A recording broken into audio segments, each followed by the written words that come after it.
Assalomu alaykum, hammaga xayrli kun. Bugun yozni 10-iyun kuni. Bizda bugun Damas mashinamiz, ko'rishingiz mumkin.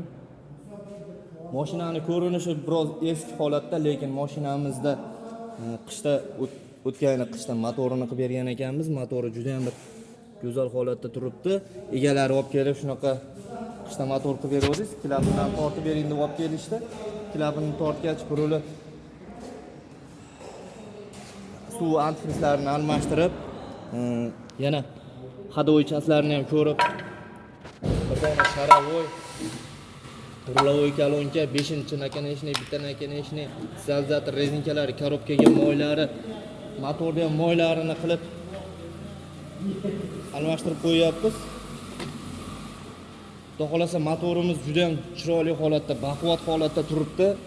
Kimga shunaqangi sifatli xizmatlar kerak bo'lsa, murojaat qilaverasizlar. Manzil o'sha Farg'ona viloyati, Farg'ona shahar, Zakanalda joylashgan. Like bosib, Damas minadigan tanishlarga jo'natib qo'yaverasizlar.